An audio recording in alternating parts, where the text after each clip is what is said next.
Cleanliness is the only thing left in my power. I wipe the table in a circular motion like I've done all my life, from left to right. Every morning starts with the same ritual: rise at 6 sharp, oatmeal with raisins, a cup of black tea, 3 pills. Then clean up. It's Sunday, which means Christian and Sylvia will be here by 5 p.m. I don't want them to come. They don't want them to come. But we all keep playing the game. My name is Winton Barrow. I'm 78 years old, and for the last 5 of those years, I've lived alone in this house on the outskirts of Texas City. Since Edna's death, the days have gotten longer, and the nights have gotten interminably long. 49 years of marriage turned to ashes on a shelf in the living room, in a porcelain urn that I wipe down every day, even though there is no dust on it. The small house Edna and I bought back in the 70s seems huge now. Sometimes I hear the old floorboards creaking in the other room, and for a second I think it's her. Then I remember that there's no one else in the house but me, and there won't be. My gaze clings to the picture on the mantelpiece, the only one of us together: me, Edna, Christian, and Sylvia.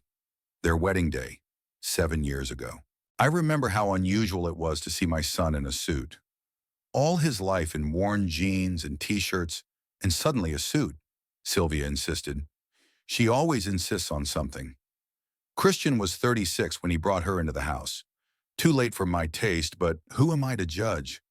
Son is a postal worker, has been walking the same streets of Texas City for 16 years.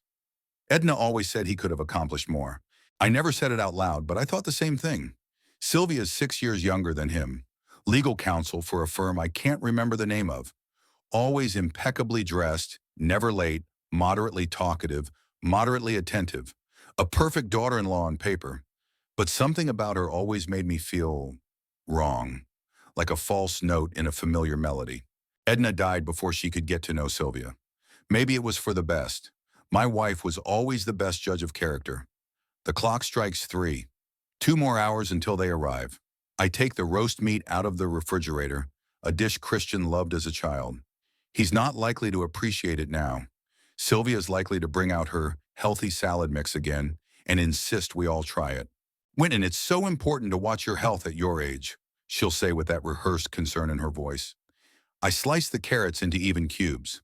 I used to be an accountant auditor, and the habit of accuracy has lasted a lifetime. 45 years of checking numbers, finding errors in other people's calculations. It always seemed that I could see what others couldn't. Maybe that's why I don't trust Sylvia. Too much about her doesn't add up. At 5 o'clock, sharp, Sylvia never lets me be late. I hear the sound of a car pulling up. Their white sedan, as impersonal as most of the cars on our block. Through the window, I see them get out. Christian in his usual plaid shirt, Sylvia in a summer dress, with a plate covered in foil. Salad, of course. Dad! Christian nods, crossing the threshold. We don't hug. Never hugged, not even when he was a kid. Winton, how are you feeling? Sylvia is already in the hallway, smiling her rehearsed smile. We brought that herbal tea I told you about.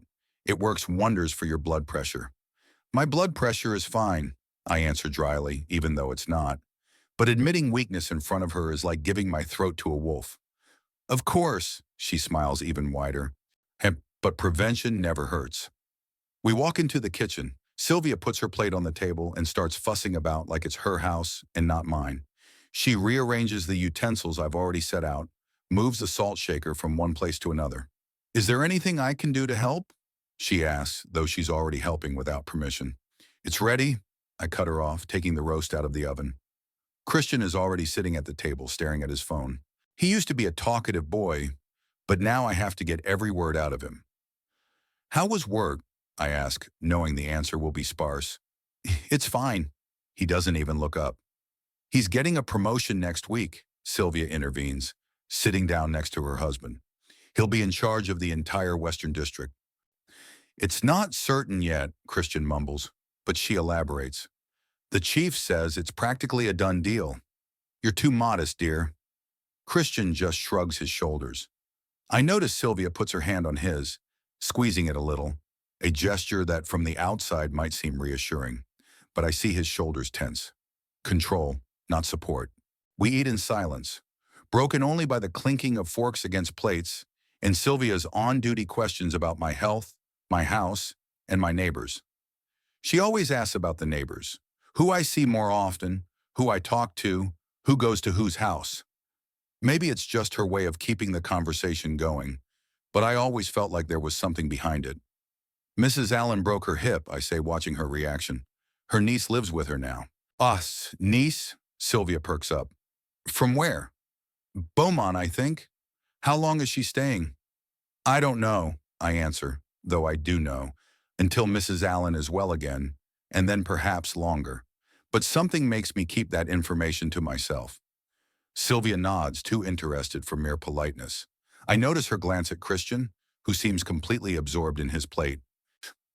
Your roast is different, Papa, he says suddenly. Not like it used to be. His words hit harder than he probably realizes. Of course it's not like it used to be. Edna used to make it. I'm just repeating the recipe as I remember it. I can make it next time, Sylvia offers, as if catching an opportunity. I have a wonderful recipe from my mother. Another lie. She once blurted out that she grew up in an orphanage and never knew her parents. Small lie, but why? What else is she hiding? I can handle it, I answer firmly.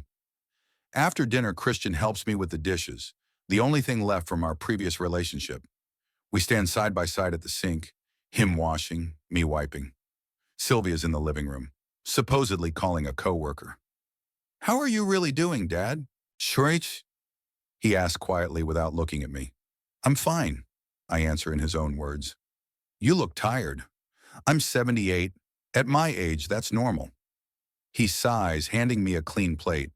I could come by more often. You don't have to, I interrupt. You have your own life. We both know his offer's empty words. He's not coming, and I'm not waiting. When the dishes are washed, we go back into the living room. Sylvia is sitting on the couch with her phone in her hand, but quickly puts it away when we enter. Another little thing that alarms me. Always those secret calls. We have to go, she announces, standing up.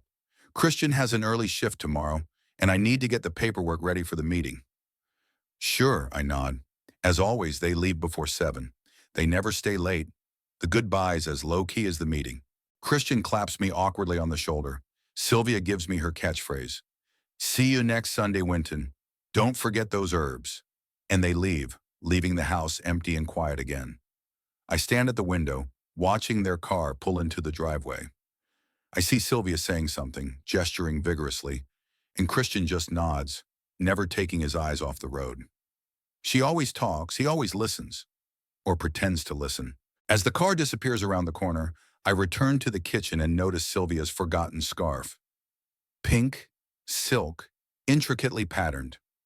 I pick it up, and something in the pocket of my robe jingles. I take it out, a packet of pills. The same ones Sylvia brought for my blood pressure.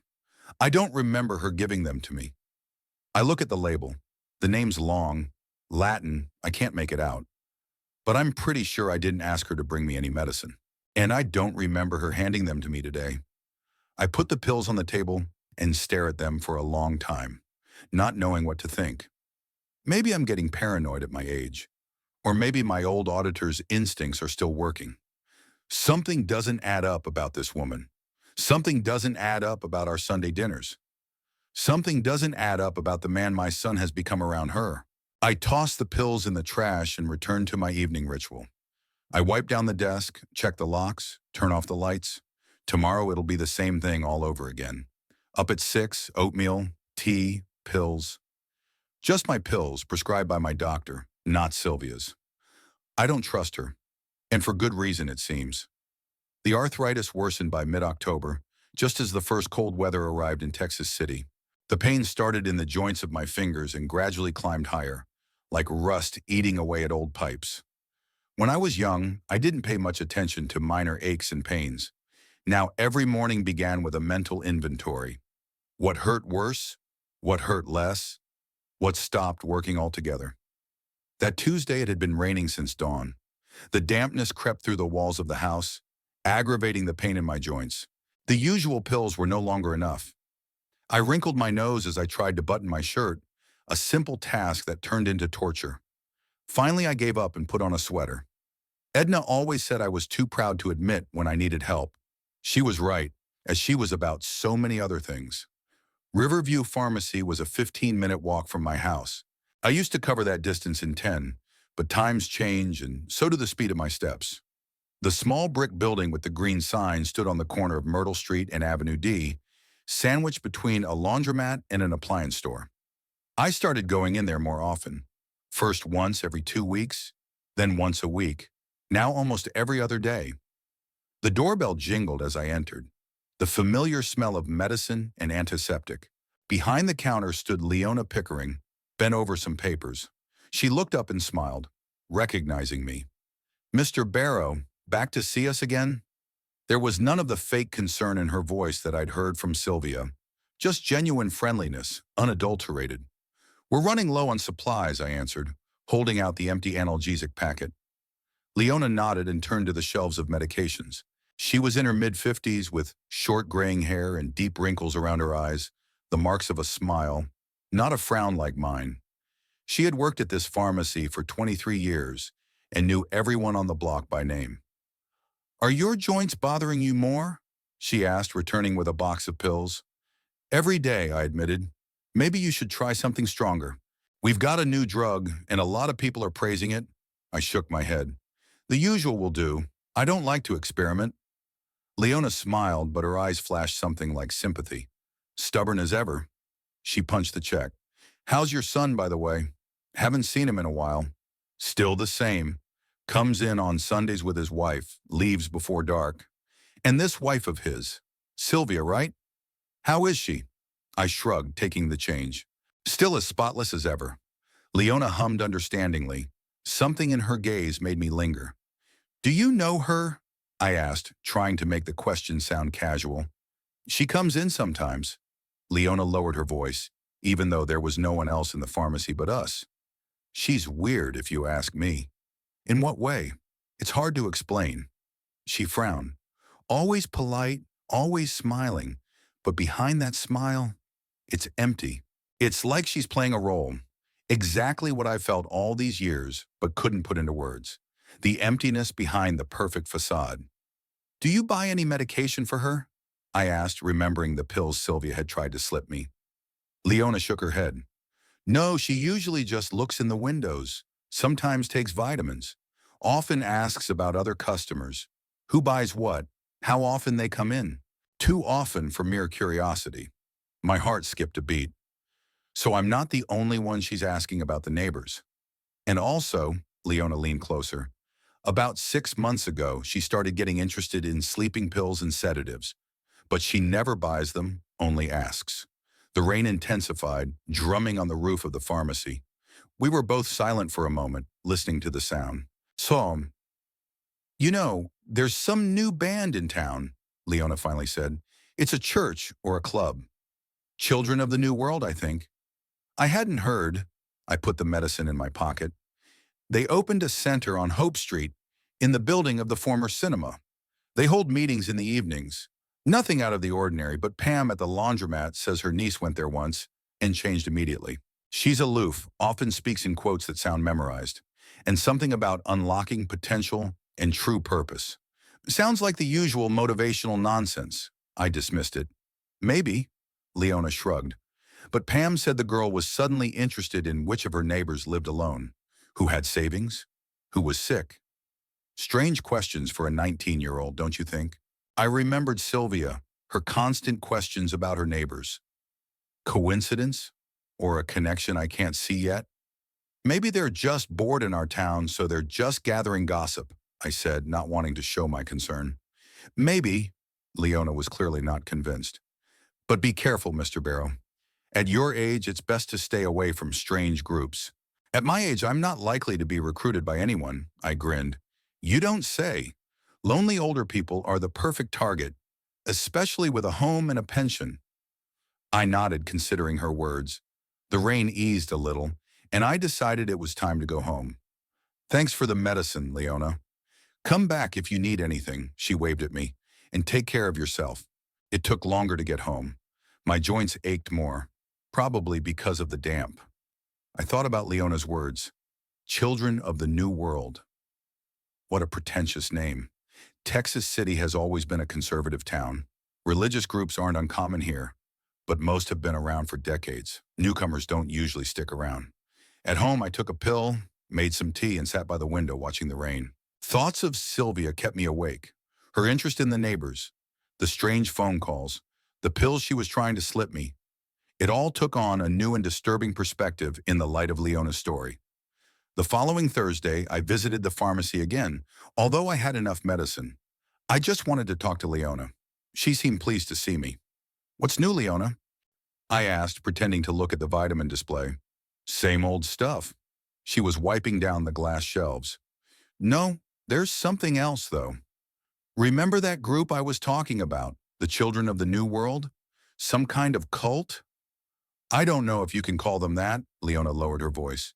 "But Jimmy from the drugstore warehouse saw them in charge. He drove up in a black SUV, all dressed in white. Very respectable, speaks with an accent. Sort of European. And he's giving his followers new names." "Sounds like a classic cult from a cheap thriller," I snorted.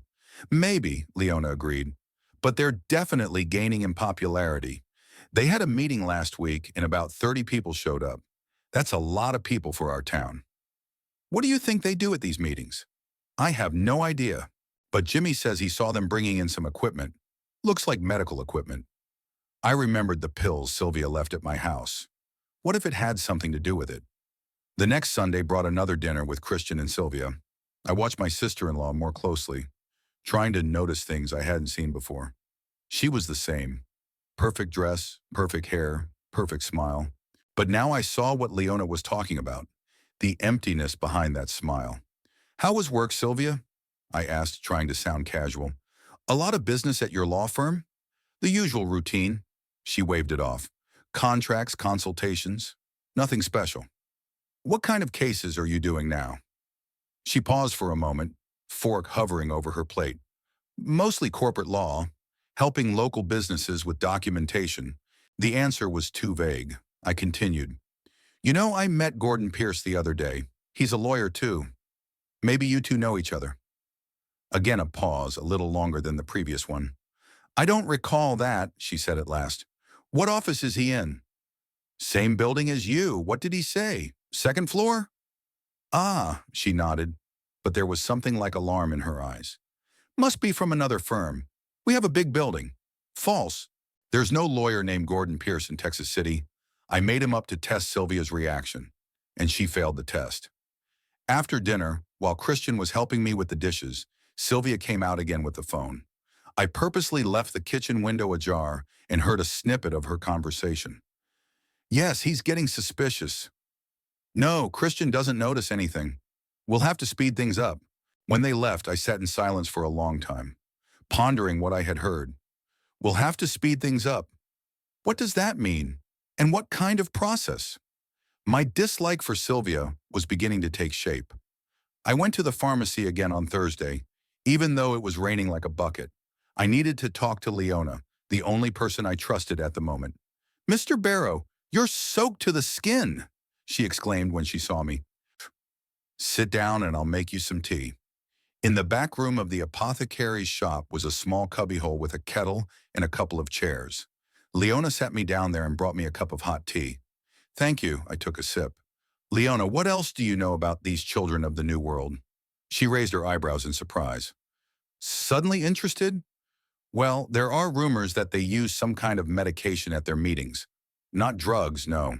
Some sort of sedative to help open the mind, as they say." "Where do they get them from?" "Not from us, that's for sure," Leona frowned. "Maybe they order them online, or maybe they have their own source." "Why do you ask?" I told her about the pills Sylvia had left at my house and the conversation I'd overheard. "Do you think she's connected to them?" Leona looked worried. "I don't know, but there are too many coincidences." We were silent, listening to the sound of the rain outside the window. Finally, Leona asked, "And your son, did he notice anything strange?" "Christian?" I grinned bitterly. "He only sees what he wants to see. He's always been like that. Maybe we should talk to him." "And say what?" "Your wife might be in a cult and planning something against me. Without proof, it sounds like the ramblings of a crazy old man. Sherbetui. But if you're right," Leona put her hand on mine, a gesture that surprised me but wasn't unpleasant, If you're right, it could be dangerous. I know, I nodded. That's why I want to figure it out. The next day, I decided to drive past the former movie theater on Hope Street, called a cab, a rare expense for me, but the weather was still too dank for walking. The driver, a young guy with an earpiece in his ear, seemed oblivious when I asked to drive slower past the movie theater. The building looked refreshed. A fresh sign reading New World Center shone above the entrance. Several people walked inside, all well-dressed with detached faces. I didn't see Sylvia among them, but that didn't mean anything. In the evening, I called Christian, also a rarity. We usually only talked on Sundays. "Dad, is something wrong?" He sounded surprised and worried. "Nothing's wrong," I lied. "I just wanted to ask how things were with you and Sylvia." "Fine," I paused. "You've never asked before." "Old age, I guess," I tried to joke. "Getting sentimental." "You," he chuckled. "I don't think so." Is Sylvia home now?" "No, she's in a meeting, a charity committee or something."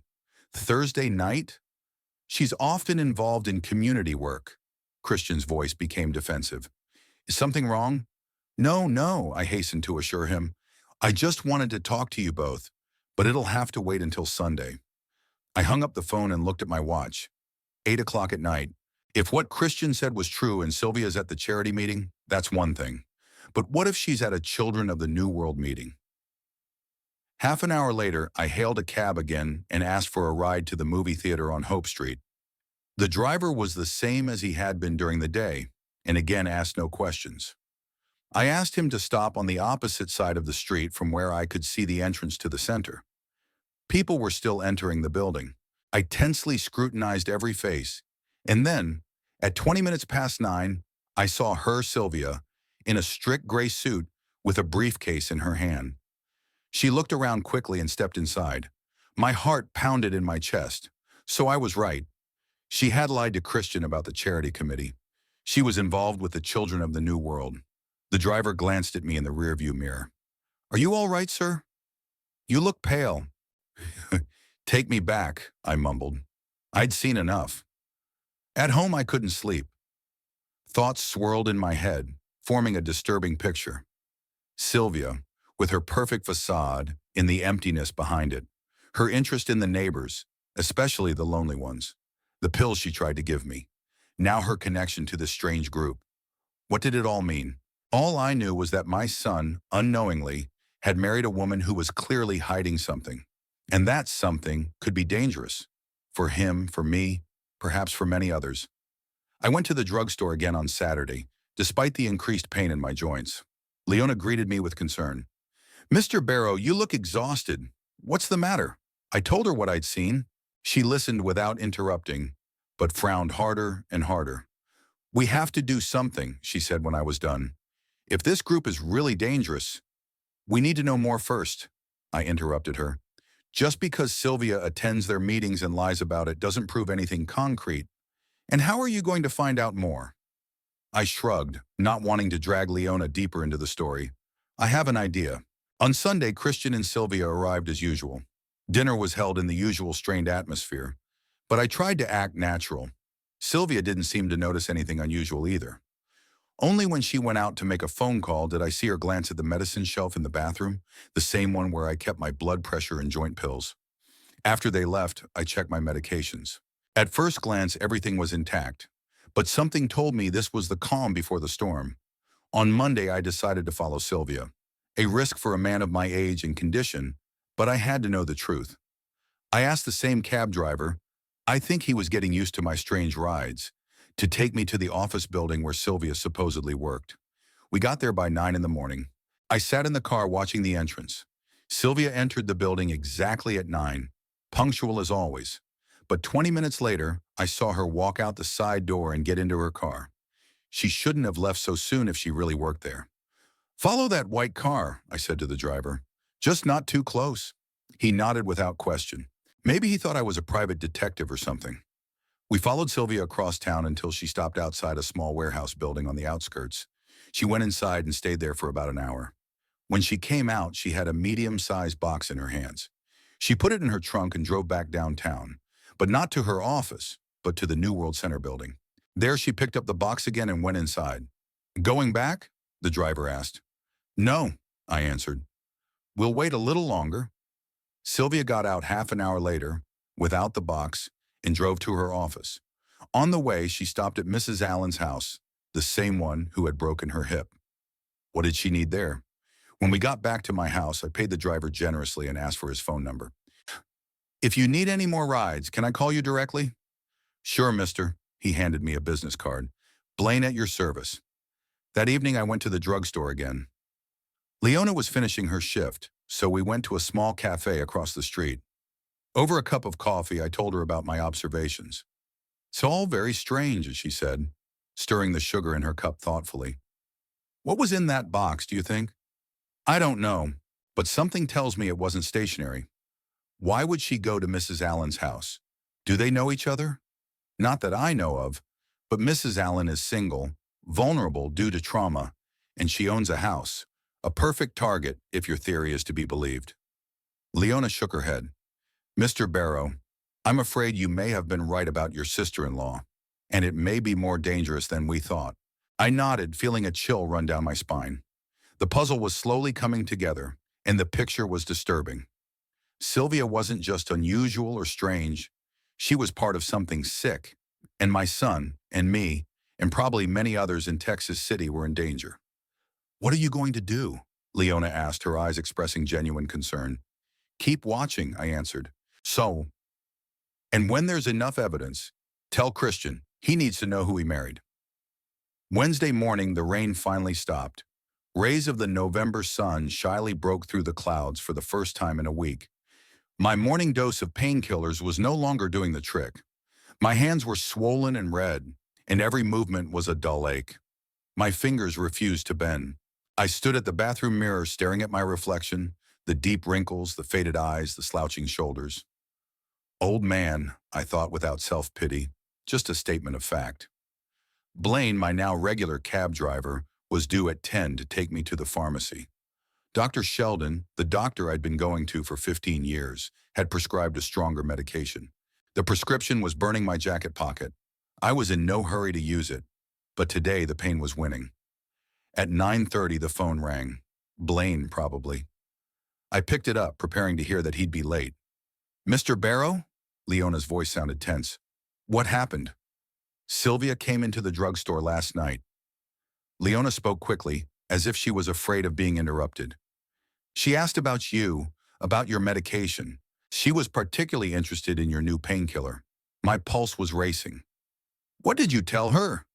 That you came in for a consult, but you didn't fill the prescription.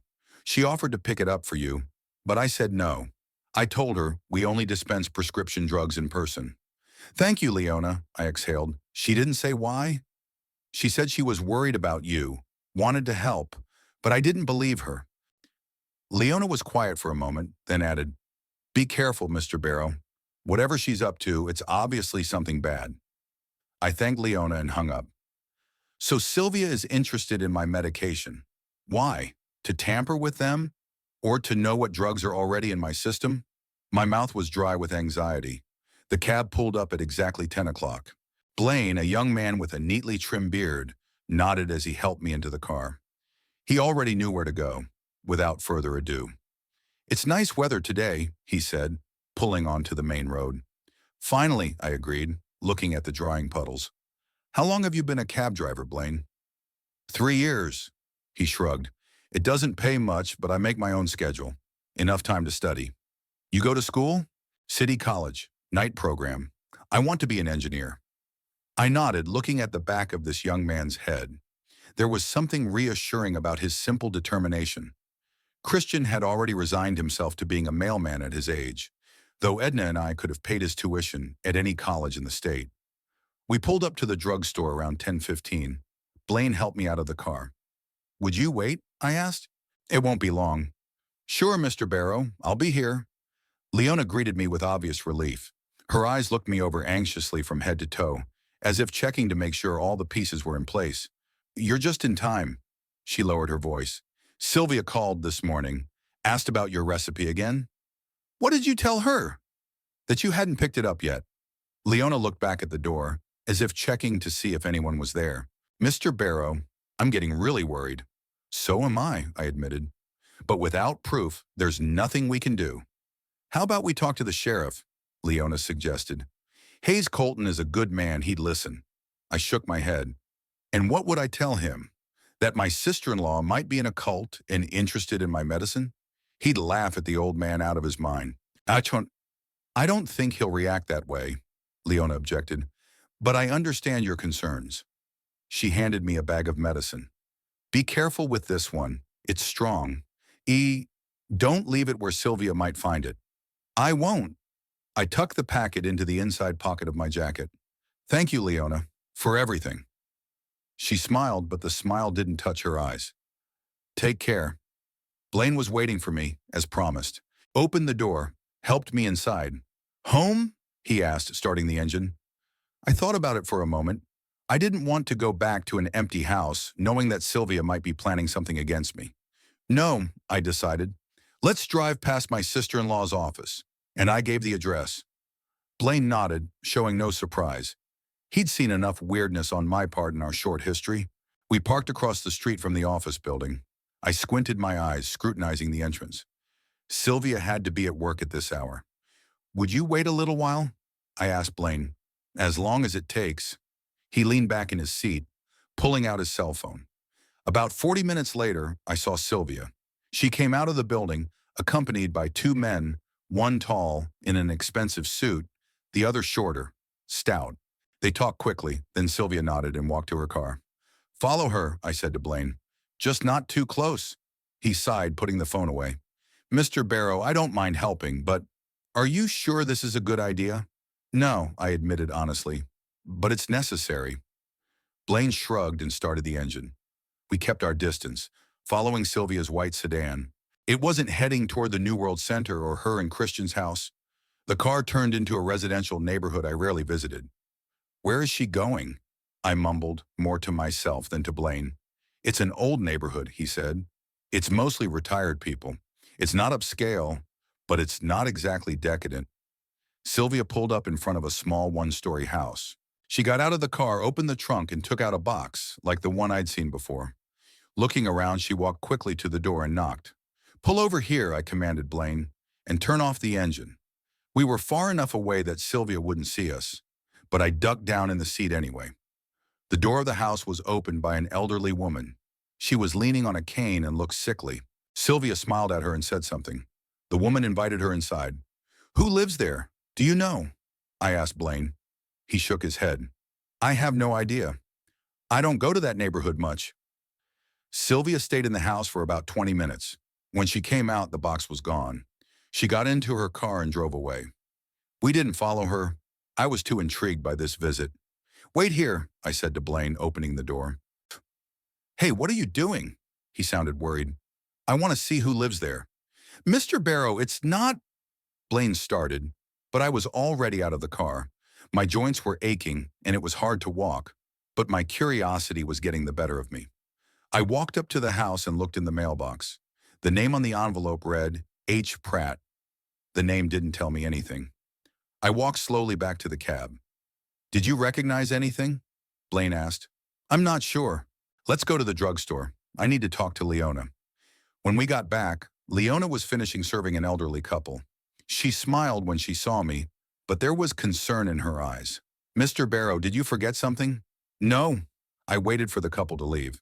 Leona, do you happen to know a certain G. Pratt? Leona thought for a moment. Gloria Pratt? Yeah, she's a client of ours. She's about 75, lives alone. Husband died a couple years ago. She has severe arthritis and heart problems. She wouldn't happen to be one of the New World kids, would she? I don't think so. Leona frowned. She rarely leaves the house because of her health. Why do you ask? I told her about what I had seen. With each word, her face grew more anxious. Mr. Barrow, I don't like this at all. She shook her head. Gloria is a lonely, sick woman with her own home and pension. That's the kind of person who... Targeted, I finished for her. What are you going to do? I don't know yet, but I have a feeling we don't have much time. Leona nodded. I'm working until 6 today. Why don't you pick me up and we can go to a cafe? We can talk about it in more detail. That's a good idea. I walked back to the cab where Blaine was waiting. Home now? He asked. Yeah, but then I have to be back here by 6. I'll be waiting, Blaine nodded. At home, I hid the new medicine in a stash I'd made behind a bookshelf. No one knew about it but me. I left the old pills in plain sight, just in case. After noon, I dozed off in my chair. I woke up to the phone ringing. It was Christian. Dad, are you okay? What happened? I asked, trying to shake off the drowsiness. Shiver. Sylvia says she came by to see you, but you weren't home. She's worried. A chill ran down my spine. Sylvia came to see me while I was watching her. I went to the drugstore, I answered, trying to keep my voice calm. Why did she come by? She wanted to leave you some lunch and herbal tea. She said you didn't look well on Sunday. I'm fine, I said, looking around the room. Nothing seemed touched. Well, tell her not to worry. Okay. Christian was quiet for a moment. Dad, are you really okay? You've been kind of weird lately. My joints are just hurting more because of the weather. I lied. Nothing unusual for my age. After the conversation, I checked the house. Everything looked untouched, but something told me Sylvia hadn't just stopped by to drop off lunch. She was looking for something. My medication, maybe.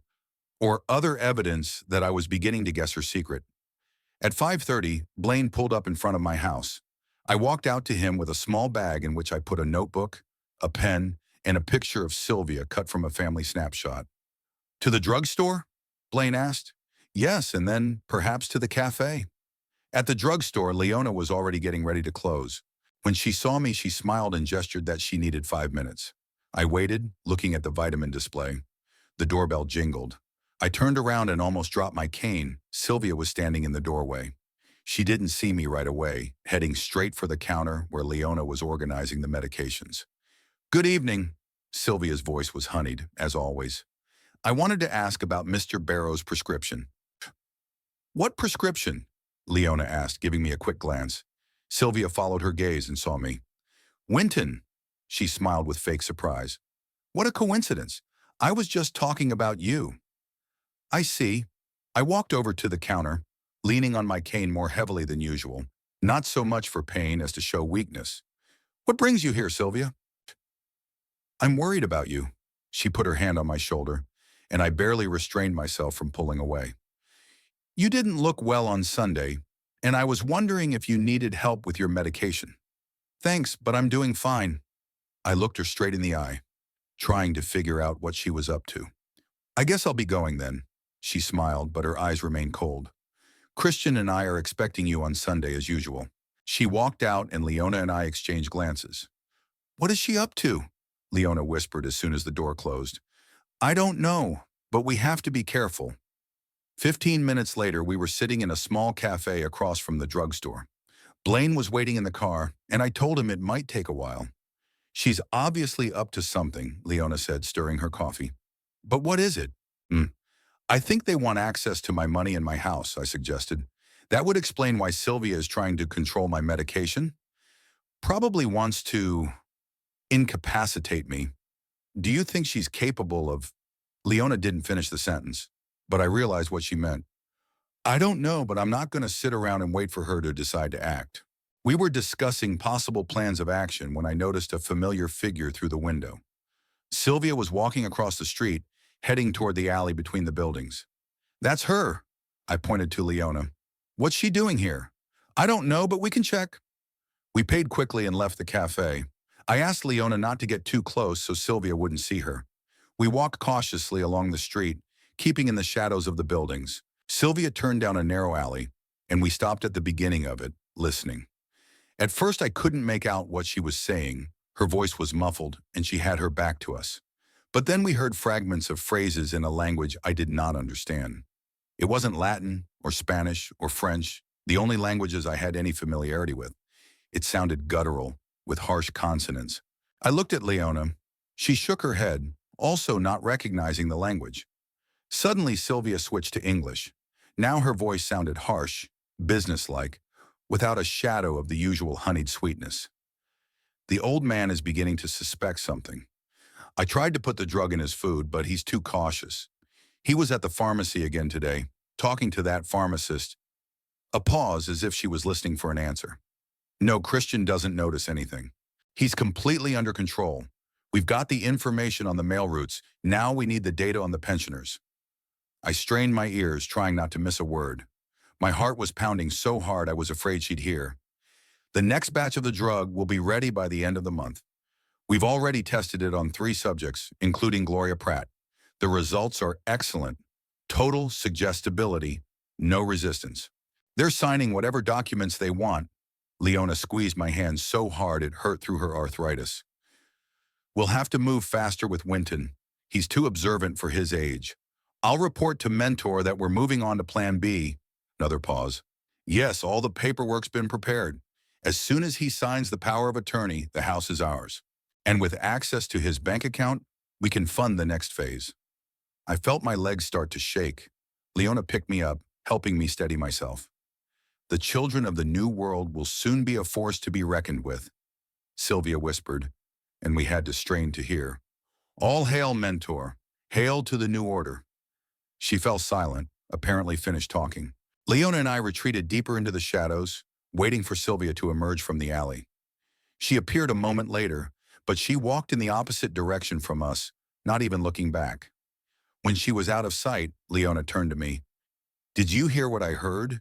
She's planning to use some kind of drug to make me suggestible and force me to sign documents. I finished, feeling my hands shaking. And then probably get rid of me. We have to go to the police, Leona said firmly. Now. With what? I grinned bitterly.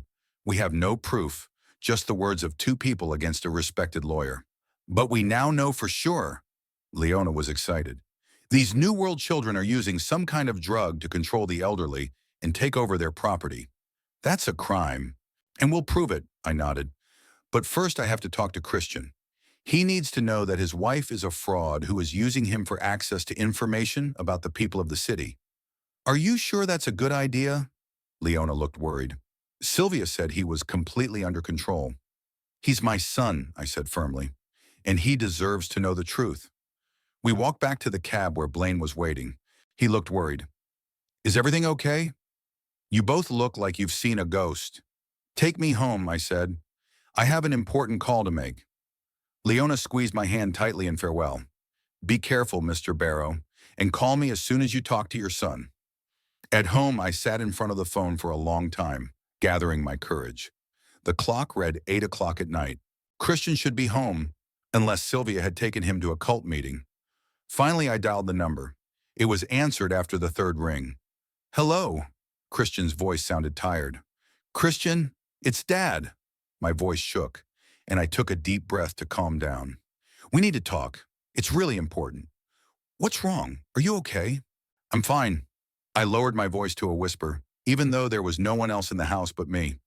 Christian, I overheard Sylvia talking today. She's not who she says she is. Your wife has been deceiving us all these years. It turns out she's... There was a long pause on the other end of the line. All I could hear was Christian's breathing and some background noise. The TV, I guess. Dad? His voice sounded strangely strained. Have you been drinking? I almost laughed. I'd never taken a drop in my mouth in my life. Edna had joked that even at our wedding, I'd only had a taste of champagne to show off. You know I didn't, I replied. Christian, I'm serious. Your wife is a fraud. She's a member of some sect, the Children of the New World, and she's using you to get information about the people of the city. The Children of the New World, Hinoik. He interjected. There was something new in his voice now, a wariness. How do you know that name? I overheard her on the phone today. First in some strange language, then she switched to English. I took a deep breath. She was saying that I suspected something, that you didn't notice anything, and that she was trying to slip me some kind of drug. Wait a minute. Christian's voice was now filled with anger. Have you been spying on my wife? Not exactly, I stammered, realizing how it looked. I just happened to be nearby and heard... Dad, that's enough. Christian cut me off abruptly. I don't want to hear it. Sylvia is a wonderful person. She cares for you more than you deserve. And you're making up some crazy stories. They're not bullshit stories. I felt my anger boiling over. I heard her talking about some drug that they were testing on 3 subjects, including a woman named Gloria Pratt. She said these people were in a state of total suggestibility, and would sign any documents. You're out of your mind, Christian's voice sounded not just irritation, but real rage. Sylvia is a lawyer. She talks about documents every day. And you're paranoid and you're turning this into some kind of conspiracy. I felt my hands shaking. Talking to me like that? After everything I'd done for him? Listen to me, I gritted my teeth. This woman is not who she says she is. She's using some kind of drug to control the elderly and take over their property. And she wants me too. Shut up, Christian shouted so loudly that I yanked the phone away from my ear. I won't let you say those things about my wife. You've never had a single kind word for her.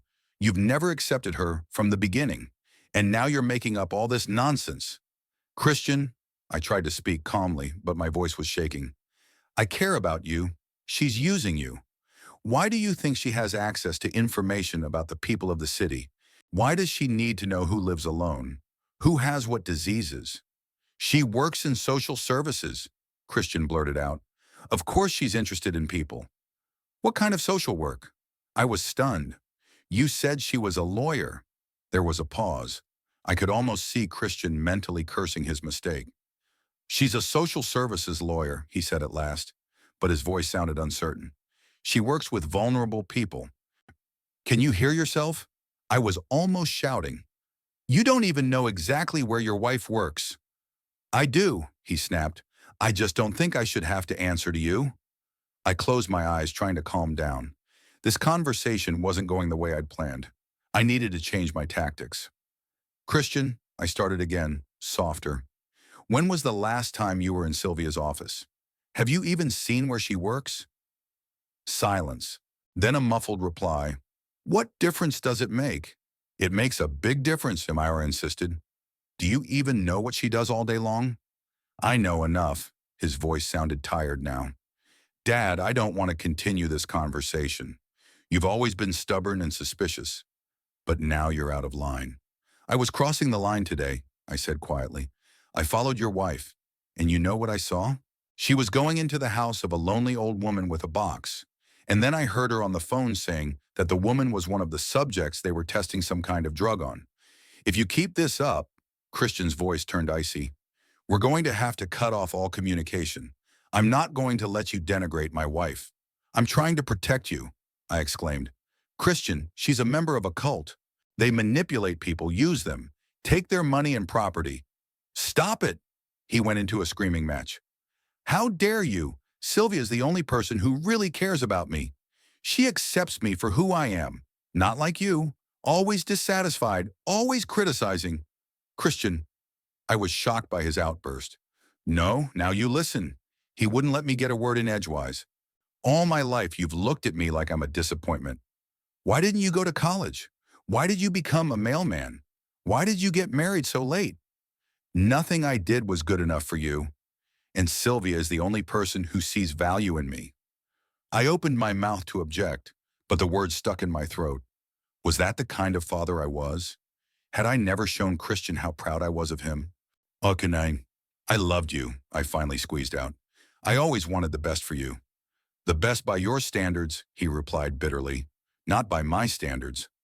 I felt something tearing, the thin thread that still held us together, but I couldn't let go. Not now, not when his safety was at stake. Christian, listen to me. She talked about you as someone who's totally in control. What do you think that means? Ahina, it doesn't mean anything because you're making it up. He started raising his voice again. I didn't make it up, I insisted. I heard it with my own ears. She said you didn't notice anything, that they had information about the mail routes. Why would they have that information, Christian? Ask yourself that question. Maybe to help people, what he said. What you're talking about is a social support program. The Children of the New World helps people in difficult situations. I froze. He knew the name of the group. He was defending them. Do you know about this group? I asked slowly. Do you know that Sylvia is a member? There was a long pause. Yes, Christian said at last. Yes, I know. So what of it? It's not a cult, as you say. It's a spiritual community that helps people find their path and purpose in life. They do good deeds. What good deeds? I felt a chill go down my spine. Christian, they use some kind of drugs to control the elderly, and make them sign documents. They want to take over my house and my account. Not true, he shouted. They help people get rid of fears and limitations. These drugs are just supplements. They help you clear your mind and see the true nature of things. Clear the mind? I couldn't believe my ears. Christian, are you even listening to yourself? That's classic cultist talk. You've been zombified. I can see clearer than ever, he answered with frightening calmness. My mentor has opened my eyes to many things. Mentor? I went cold. Who is a mentor? Hari, the man who leads us to the new world. Christian's voice had a reverent note of awe in it. He came to help people free themselves from the shackles of the past and build a new future. I closed my eyes, feeling the ground slipping from under my feet. My son spoke like a robot, repeating memorized phrases. They were getting to him. How long have you been in this group? I asked quietly. I'm not a member, he corrected. I just share their values, and I've known about them for about a year. And Sylvia? Sylvia was chosen by the mentor, he said with pride in his voice. She's one of his closest assistants. The picture was becoming clearer and clearer, and more horrible. Christian? I tried to speak calmly, though inside I was screaming with fear for my son. Do they give you any pills? Or maybe some special drinks at the meetings? They are cleansers, he answered. They help you see the truth. They are drug, I said bluntly. They give you drugs to control your mind. That's why you don't notice that your wife is using you. That's why you don't see the truth. The only one who doesn't see the truth is you, Christian replied coldly. You're stuck in your cynical, suspicious world. You couldn't even make your own wife happy. She's lived her whole life with a man incapable of true love and trust. His words hit me like a slap in the face. I jerked away from the phone as if it were red hot in my hand. Don't you dare talk about your mother, I whispered. Don't you dare. Does it really hurt your eyes? There was something new and cruel in his voice. Mom was unhappy with you. She was just afraid to leave, afraid to be alone. Shut up, I was yelling now. You don't know what you're talking about. Edna and I loved each other. If you knew how to love, Christian hissed, you'd love me too. You wouldn't have spent your whole life trying to remake me. I sank heavily into the chair, feeling my heart pounding. This wasn't my son, not the boy I'd raised. This was someone else, brainwashed with a poisoned mind. Christian, I made one last attempt. Please think, these people are manipulating you. They're using you and Sylvia to gain access to information about elderly, lonely people. They're giving you some kind of drugs that alter your consciousness. It's a classic cult scheme. No, Dad, Christian's voice sounded almost pitiful. You're the one who doesn't understand. Sylvia and Mentor are helping me to become a better person. They're showing me the way to happiness and a fulfilling life, a path you could never show me. And part of that path is cheating the elderly and taking their property, I asked bitterly. You've got it all wrong, Christian sighed. They help people to free themselves from material attachments. Property is a burden that hinders spiritual growth. By donating it to the community, a person is freed. And this nonsense you call seeing more clearly? I couldn't believe my ears. Christian, this is a classic scam. They're just scamming money out of naive people. I can see it's pointless to talk to you. His voice became distant. You're too caught up in your cynicism and mistrust. I hope that someday you could see the light too, but I guess it's too late for you. Christian, wake up. I was practically begging. They've brainwashed you. They're giving you drugs and calling it cleansing. They're criminals. You know what? His voice suddenly turned icy. I think we should stop communicating, at least for a while, until you learn to respect my choices and my wife. Christian, don't do this. I felt a lump come to my throat. I'm your father. I love you. I want to protect you. From what? From happiness? From the meaning of life? He grinned bitterly. No, Dad. The only one I need to be protected from is you and your accusations and suspicions. Son, I was almost crying. Please, let's meet. We'll talk in person. I'll explain everything. I have nothing to explain, he cut me off. I've already made up my mind. Don't call me again. And don't come to our house on Sunday. Sylvia and I are going out of town for an indefinite period of time. What? I got cold feet. Where are you going? None of your business, he said. Goodbye, Dad. Christian, no, wait, I shouted. But the phone was already ringing. I sat with the phone in my hand for a long time, unable to move. The room swam before my eyes. My son knew. All this time he knew his wife was in a cult. Moreover, he himself was under their influence. They'd given him some drugs, brainwashed him, made him believe in their delusions. And now they're taking him somewhere so I can't get to him. It was worse than I could have imagined. My son didn't just marry a woman who turned out to be a fraud. He became part of their scheme himself. He protected them. He trusted them. He allowed them to use his access to their email information. And now I've lost him, maybe forever. I remembered Sylvia's words I'd heard in the alley. Christian doesn't notice anything. He's completely under control. She was lying. He noticed. He knew. He had simply accepted his part in this game. He chose her and this cult over me, instead of a normal life, instead of the truth. The phone rang, making me wince. I grabbed the phone, hoping it was Christian, that he'd come to his senses. Hello? Mr. Barrow? It was Leona. How did the conversation with your son go? I took a deep breath, trying to gather my thoughts. Worse than I could have imagined, I said finally. He knows, Leona. He knows about the children of the New World. He supports them. What? Her voice sounded shocked. But how? They got to him. I felt tears coming to my throat. They're giving him some kind of cleanser, brainwashing him. He defends Sylvia, saying that they help people free themselves from material attachments. I grinned bitterly. I mean, simply put, they swindle them out of their possessions. Oh my God, Leona exhaled. What are we going to do? He said he and Sylvia were leaving town. Didn't say where. Broke up with me. I swallowed the lump in my throat. Shokakanorin. I lost my son, Leon. They took him away from me. Mr. Barrow, her voice became firm. You can't give up. If they're really giving him some kind of medication, then he's not himself. It's like kidnapping. We have to go to the police. With what? I asked tiredly. We have no proof. Just my word against the word of a respected lawyer. And my own son will testify against me. Say I'm an old man out of my mind. Then we need to find proof, Leona said firmly. You were talking about Gloria Pratt. Maybe we should talk to her. If what Sylvia said is true, and they've been testing their drug on her, she's not likely to be adequate. I shook my head, though Leona couldn't see it. We need something more substantial. Maybe we should follow the New World Center itself, she suggested. See who goes there? What they do, I wondered.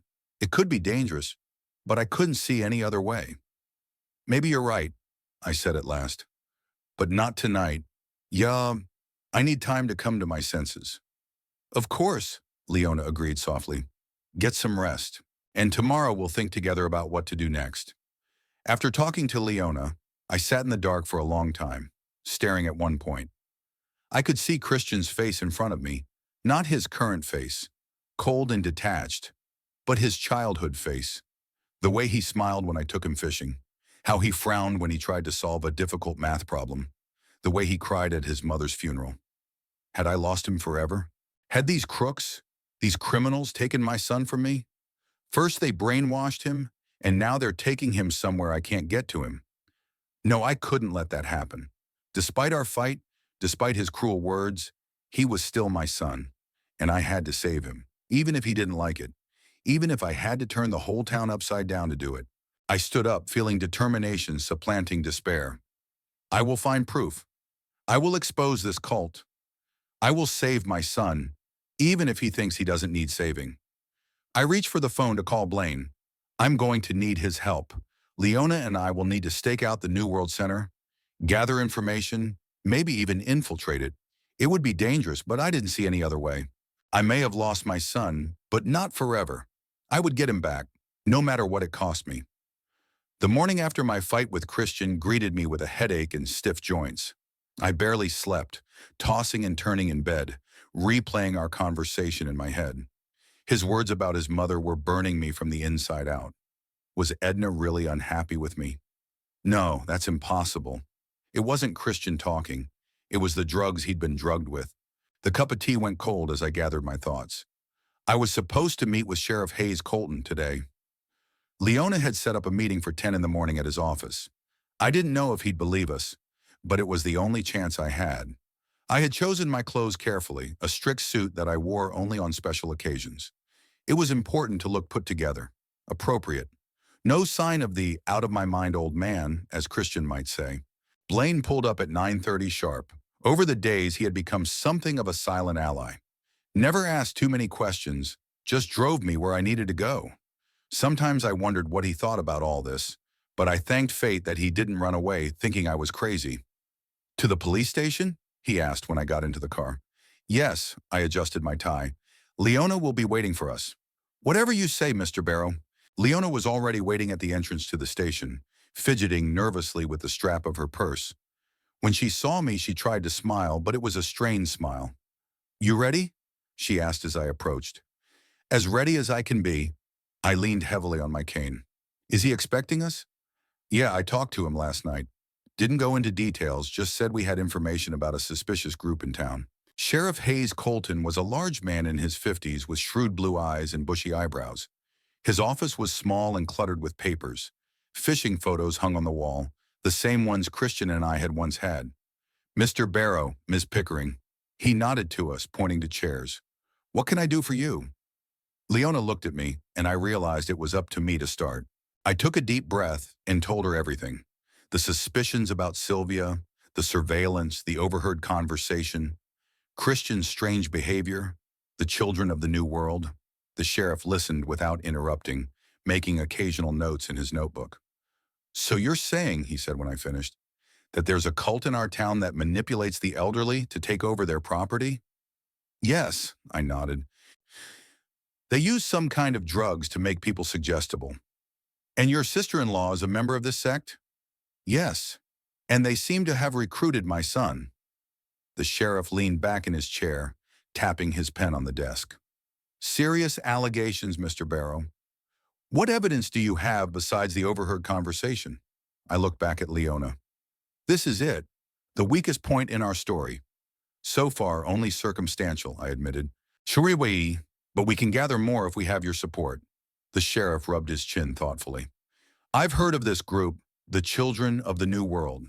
They opened their center a few months ago. No complaints against them so far. On the contrary, they organize charity events, help with food deliveries to the elderly." "It's their cover," Leona exclaimed. "It's how they reach potential victims." "Sherry, maybe," the sheriff raised his hand, urging calm. "But I want facts, not conjecture." "Gloria Pratt," I said. "Sylvia mentioned her as one of the subjects they were testing their drug on. We can start with her." "Gloria Pratt?" The sheriff frowned. "She recently signed her house over to some charity. For all I know, she's about to move into a nursing home." "See?" I stepped forward. "It's their handwriting. They made her give up the property." The sheriff drummed his fingers on the table thoughtfully. "Mr. Barrow, I understand your concerns, but without concrete evidence, I can't launch a formal investigation. However," he paused, "I can unofficially verify certain facts, like finding out more about this charitable foundation that Gloria signed the house over to." Yeah, that's something," Leona sighed. "What about my son?" I asked. "He said he and Sylvia are leaving town. I'm afraid they want to isolate him permanently. When do they plan to leave?" "I don't know. Soon." He didn't say specifically. The sheriff rubbed his forehead. "Look, Mr. Barrow, I understand your concern, but your son is a grown man. If he's decided to leave with his wife, I can't stop him. Not seeing him, but he's out of his mind. They're giving him some kind of drugs, brainwashing him." "These are serious charges," the sheriff said gently, "and without proof, there's nothing I can do. But here's what I suggest. I'll check out the foundation, find out more about the Children of the New World and their leader. You and Ms. Pickering see if you can talk to Gloria Pratt. Maybe she can shed some light on this situation." It wasn't as much as I'd hoped, but it was better than nothing. Leona and I thanked the sheriff and walked out of the station. "What do you think?" I asked her once we were outside. He didn't fully believe it, but he didn't dismiss it. She smiled weakly. "That's good. I need to talk to Gloria Pratt, tonight." Blaine was waiting for us in the car. When we approached, he rolled down the window. How'd it go? Not as bad as it could have been, I replied. Now we have to go to Gloria Pratt's. What's the address? Leona said she knew where Gloria lived, so we went there. On the way, I told her about Christian's defense of the children of the New World, how he talked about liberation from material attachments. It's a classic cult scheme, Leona nodded. First, isolate the person from family and friends, then force them to give up their possessions in favor of the group. And it's all covered up with pretty words about spiritual growth, I added bitterly. Gloria Pratt's house, the same one I'd seen Sylvia enter, was small but neat. Flowers on the windowsills, a freshly painted door. It didn't look like the home of someone about to move in. Leona and I went to the door and she knocked. There was no answer for a long time. Then we heard shuffling footsteps and the door opened. Gloria Pratt was a thin woman with gray hair and a bun. She was leaning on a cane just like mine. Yes, her voice sounded uncertain. Mrs. Pratt? Leona smiled. My name is Leona Pickering. I'm a pharmacist at Riverview Pharmacy. And this is Mr. Barrow. We'd like to talk to you if you don't mind. About what? Gloria frowned, but there was more confusion than suspicion in her gaze. About the children of the New World, I said bluntly, and about Sylvia Barrow. Gloria's eyes widened, and I could see the fear in them. Yeah, I don't know what you're talking about. She tried to close the door, but I gently held her back with my hand. Please, Mrs. Pratt, we don't want to hurt you. On the contrary, we want to help you. I'm Christian's father, Sylvia's husband. Something flashed in her eyes. Recognition, perhaps. Come in, she said at last, stepping back from the door. But not for long. I've got some procedures. We entered the small but cozy living room. It was clean and neat, but something seemed wrong. I didn't realize what it was until I noticed the lack of pictures. Nothing personal on the walls or on the shelves, as if a ghost, not a person, lived here. Have a seat, Gloria pointed to the couch. What can I do for you? Mrs. Pratt, I began cautiously. We know you're in contact with the children of the New World, Sylvia Barrow specifically. They are helping me. Her voice sounded monotonous, as if she were repeating a learned phrase. They showed me the way to the light. I looked back at Leona, the same words Christian had used. And how are they helping you? I asked softly. They bring food, Gloria said slowly, as if in a dream. They give me medicine that makes me feel better. They helped me realize that material things are a burden to be freed from. Is that why you signed your house over to a charity? I asked cautiously. Yes, she nodded. Now I am free from those shackles. Soon I will move to the abode of light, where I will find true happiness with the other followers. The abode of light? Leona asked. What is that place? A new home for the chosen ones, Gloria said, a strange gleam in her eyes. There is no sickness there, no suffering, only light and joy. I felt uneasy. This woman spoke like a zombie, repeating memorized phrases without expression. Mrs. Pratt, I leaned toward her. Are you taking any of the medications the children of the New World give you? She blinked as if she didn't understand the question. Ma, the medicine clears the mind and opens the way to the light, she said mechanically. May I see these medicines? Leona asked in a professional tone. Gloria hesitated, but then nodded and rose slowly. They're in the kitchen. We followed her. There was a box on the kitchen table, just like the one I'd seen in Sylvia's hands. Gloria opened it and took out a small vial of unlabeled white pills. Maggie, here, she held it out to Leona. I take one each morning and evening. They help me to see the truth. Leona took the vial carefully and opened it, sniffing. Can I take one pill to analyze? She asked. I want to make sure they won't harm you. Gloria frowned, but then her face smoothed. Of course, they can do no harm. They carry only light. Leona carefully shook out one pill and tucked it into a small bag she pulled out of her purse. Mrs. Pratt, I decided to come at it from the other side. Do you remember your husband? What was his name? Her face became confused for a moment, as if she were trying to remember something important. George, she said at last. His name was George. And you loved him? Love is an attachment. That monotonous voice again. Attachments keep you from seeing the light. I'm free of them. And the pictures? I didn't give up. Did you have pictures of George? Material things are a burden, she repeated. I was free of them. We spent another hour or so with Gloria, trying to cut through the fog in her mind. Occasional glimpses of her former personality slipped in.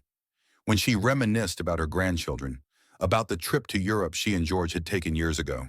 But then that detached, mechanical voice would return, repeating memorized phrases about light and liberation. When we left, I felt shattered. Gloria Pratt was living proof of what the children of the New World did to people. They literally erased their personality, replacing it with a set of meaningless slogans. They turned her into a doll, I said to Leona as we got into Blaine's car. That's terrible. I'm taking this pill to a chemist I know. Leona clutched the baggie tightly in her hand. He works in a lab in Houston. Maybe he can determine the composition. Okay, I nodded. I'll call the sheriff and tell him what we found out. We agreed to meet tomorrow, and Blaine drove me home. I felt exhausted to the max. Too much information, too many emotions over the past few days. Upon entering the house, I knew immediately that something was wrong. The door hadn't been forced, but there was a foreign odor in the air, sweet, cloying. I cautiously made my way into the living room and froze. On the wall just above the fireplace where the urn containing Edna's ashes stood was a strange symbol, a circle with rays coming from the center. Like a primitive depiction of the sun, only there were 13 rays, each ending in a small cross. Next to the symbol was an inscription made in red paint. Light sees all. I felt everything inside go cold. They were here, in my house. They knew I had discovered their secret. Walking quickly through the rooms, I found things moved around slightly, as if someone was looking for something. My stash behind the bookshelf where I kept the new medicine was still intact. Obviously, they hadn't found it. But the medicine cabinet in the bathroom was missing a few bottles, the usual painkillers and the sleeping pills Dr. Sheldon had prescribed me, but I hardly ever used. In the bedroom, the pillow was upside down and the blanket was crumpled, as if someone had been lying on my bed. I shuddered in disgust. I went back to the living room and stared at the ominous symbol for a long time. It was a warning. They knew I had revealed their secret, knew I'd talked to the sheriff. Maybe they had their own people on the police force? Or was Sylvia following me? I picked up the phone and called the sheriff. He didn't answer right away, and when I told him what had happened, there was concern in his voice. "Don't touch anything," he said. "I'll be right there." 20 minutes later, Sheriff Colton was inspecting my house, photographing the symbol on the wall and carefully gathering possible evidence. He had a young deputy with him, taking notes in a notebook. "Did they take your medication?" The sheriff frowned when I showed him the empty medicine cabinet. "Here?" "Yeah, painkillers and sleeping pills." "Maybe they wanted to switch them out for their own med," he suggested. "It's a good thing you kept the new medicine in the stash." I told him about our visit to Gloria Pratt and the pill Leona had taken for analysis. "This is getting serious," the sheriff rubbed his chin. "Trespassing, threats, possible distribution of unknown drugs. I have grounds for an official investigation." It was a small victory, but I felt no joy, only fatigue and anxiety.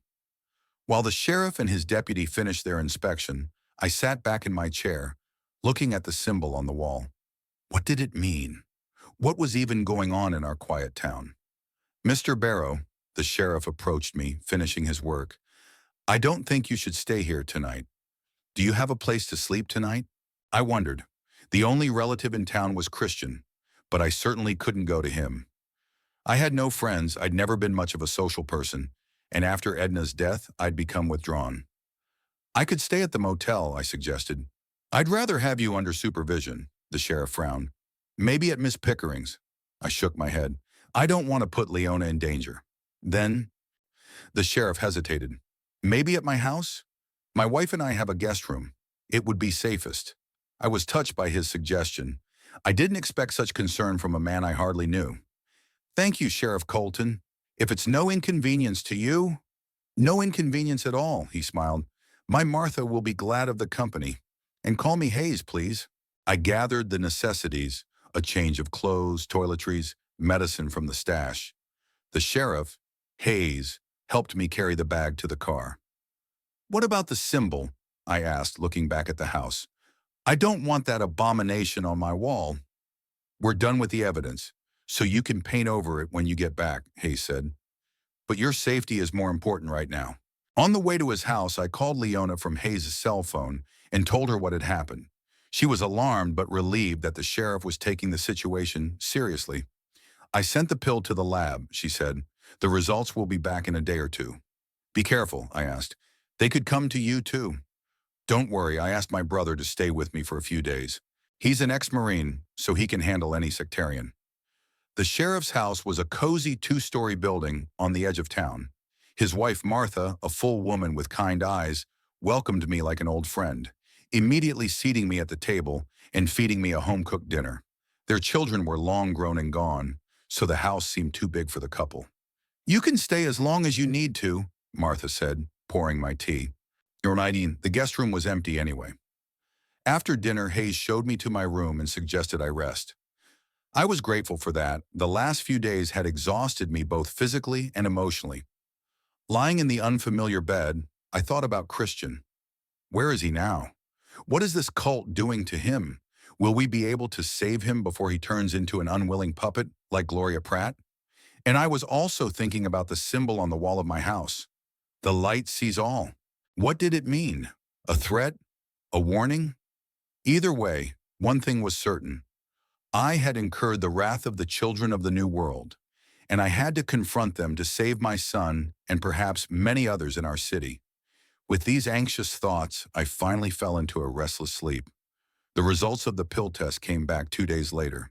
Hayes called me early in the morning, his voice sounding excited. Mr. Barrow, we found something. Can you come down to the station? I was ready in 15 minutes. Martha insisted I eat breakfast before I left and drove me to the station herself in their family car.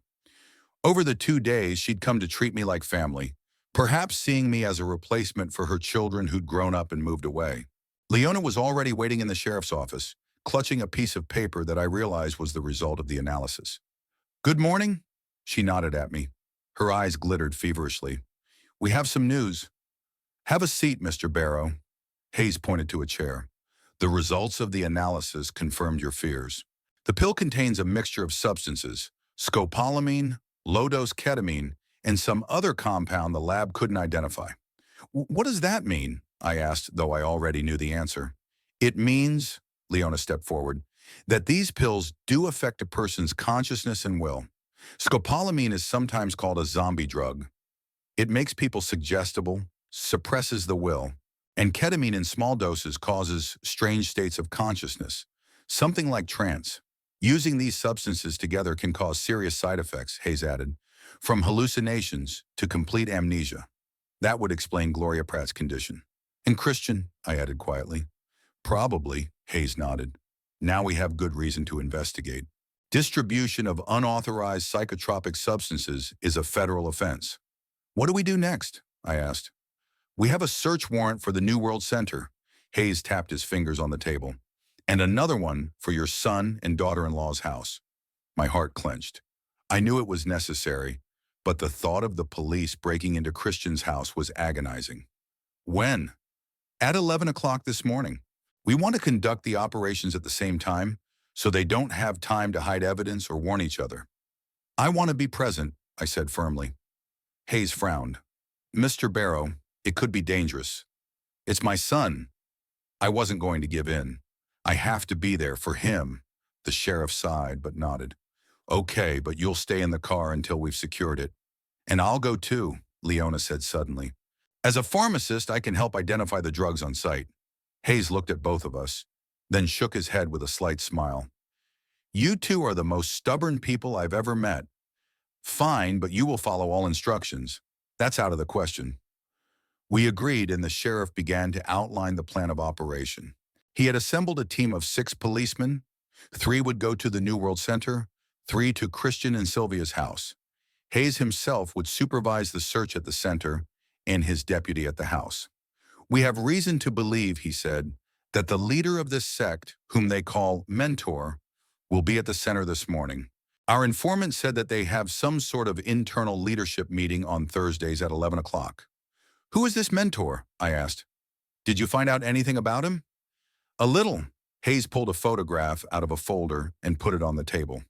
It showed a tall man with gray hair and a neat beard. Dressed all in white, he looked like a typical movie guru, respectable, charismatic, with a penetrating gaze. His real name was Alex Mercer. He had already come to the attention of the authorities in Arizona and New Mexico, where he ran similar groups under different names. At 11 sharp, the operation began. I sat in a police car outside the New World Center, watching the officers go inside. Time dragged agonizingly slow. Finally, after 20 minutes, people began to be let out of the building. The last to be taken out was Mentor, Alex Mercer, handcuffed but with an arrogant expression on his face. Christian was not among the arrested. Hayes approached the car. "You can step out now, Mr. Barrow. We've secured it. Inside is a real lab for making these pills and documents. Lists of names, addresses, property information." At that moment, Hayes' cell phone rang. He answered it, and I could see his face change. "I got it," he said. "Get them down to the station. We'll be there soon." They found Sylvia and Christian at home. They found a supply of pills and documents, powers of attorney, deeds of gift, wills, including one prepared in your name. "And Christian," my voice broke. "What about him? He's, not at his best," Hayes said cautiously. "He seems to be heavily medicated, but physically intact." Sylvia had already been questioned at the station. Christian was sitting in the hallway under the supervision of a policeman with his hands on his head. He looked exhausted, pale, with circles under his eyes, with shaking hands. "Christian," I walked over to him. "Son?" He looked up, his eyes cloudy, unfocused. "Dad?" His voice was hoarse. "What? What's going on?" "It's going to be okay." I sat down gently next to him. "You're with the police. You'll get help." "Where's Sylvia?" He looked around. I need my pills." "No." I put my hand gently on his shoulder. "Those pills were making you sick, Christian. They were changing your mind, making you do things you didn't want to do." At that moment, Sylvia came out of the interrogation room in handcuffs. She saw us and froze for a moment. There was no remorse or fear in her eyes, just cold calculation. She tried to smile at Christian, but the policeman was already leading her away. "Sylvia!" Christian jerked forward, but I held him back. "Where are they taking her?" "She's under arrest," I said. "They're all under arrest. The children of the New World are crooks, Christian. They gave people drugs to control them and take their property." Slowly, there was understanding in his eyes. They gave me pills," he whispered. "First for concentration, then for relaxation, and then I couldn't go without them." "They were drugs, son," I squeezed his shoulder. "They made you dependent to control you." The doctor who examined Christian recommended hospitalization for detoxification. When Hayes came to report it, Christian suddenly straightened up. "I don't want to go to the hospital. I want to go home." "Son, you need help," I tried to explain. "These substances in your system." "I know," he raised his head. "I know what they were doing to me. I felt it, somewhere deep down, but I couldn't fight it." "You'll get help," I assured him. "Shirmashiwam, and when you're better, we'll get you back on track. We'll start over." He looked at me for a long time, then shook his head. "No, Dad, it's too late for that." "What do you mean?" I can't go back to my old life," he said with difficulty. "Not after what I did, what I let happen to myself." "Christian, it's not your fault," I tried to get through to him. "You were tricked, used." "No," he shook his head. "I let it happen. I wanted it to. I was weak, and I dragged Sylvia into it." I looked at him in surprise. "Sylvia was part of this scheme from the beginning." "No," he objected again. "She met them through me. I started going to their meetings first, Dad. I brought her there. I couldn't believe my ears." "But, why?" Christian chuckled bitterly. "Because they offered something I never had. Recognition, a sense of self-importance, the feeling that I was doing something meaningful." He looked me straight in the eye. "All the things I've never gotten from you." His words hit me like a slap in the face. As the doctors led Christian to the hospital, he turned around and said, "You know, Dad, I'm grateful that you exposed them, for saving me from them, but I can't forgive you for getting me to the point where I needed a cult to feel valued." He paused, then added quietly, and I don't know if I'll ever be able to forgive. A week after the arrest of the children of the New World, I returned to my house. The symbol on the wall had already been painted over, but the house still seemed desecrated. I walked around the rooms and felt like I didn't belong there anymore. Christian stayed at the clinic. I visited him every day, but our conversations were short and tense. A wall had grown between us, and I didn't know how to break it down. Leona became a frequent visitor to my house. She brought food, helped with the cleaning, just kept me company. "What are you going to do next?" she asked me one day. "I don't know," I answered honestly. "Christian doesn't want to see me. The house feels empty. There are too many painful memories in Texas City. Maybe we should start over, in a new place," I wondered. Starting over at 78 seemed almost ridiculous. But then again, what was keeping me here? Maybe you're right. Maybe it was time to turn the page. The next day I called the realtor. A week later, my house was listed for sale. I decided to move to Florida, where it's warmer and easier on my joints. Christian was surprised when I told him about my decision. "You're selling the house?" "But it's my mom's house." "Your mom's not in the house," I replied softly. "She's here." I touched my chest. "And here," I touched his arm. "The house is just walls." He was silent for a long moment, then nodded. "You're probably right." Pause. "Where will you go?" "I haven't decided yet. Maybe south. The heat will be good for my bones." "And what about, us?" he asked so quietly that I barely heard him. "That's up to you." I looked him in the eye. "I'll always be there for you if you want me to be, but I understand if you need time or distance." He nodded without saying a word, but something in his gaze softened. It wasn't peace, not even a truce, but maybe the beginning of the road to it. The day before I left, I sat on the porch of my, now former, home. Most of my belongings were already packed and shipped to a small coastal town in Florida. Leona had come to say goodbye, bringing a homemade pie and a thermos of tea. "Will you miss Texas City?" she asked. "Some parts of it," I answered. "You, for instance." She smiled, tears glistening in her eyes. "Promise to write and call and come visit." "I promise," I took her hand. "And you can come visit too. Florida is beautiful any time of year." We sat in cozy silence, watching the sun sink below the horizon. I thought about Christian, about Edna, about my whole life, about the mistakes I'd made, the things I wanted to change, but couldn't. "You know," Leona said suddenly, "despite everything that happened, you did something incredible. You saved a lot of people from that cult." "But you couldn't save your own son," I said bitterly. "You did save him," she said softly. "Maybe not the way you wanted, and the relationship between you is not what you wanted it to be. But he's alive, free of their influence, getting help. That's already a lot." I nodded, realizing she was right. Christian was alive. He was recovering. And maybe one day he would find the strength to forgive me, just as I was trying to forgive myself. The next morning, I walked around the empty house one last time, saying goodbye to my past and preparing myself for a new chapter of life without my son by my side, but with the hope that one day our paths would cross again.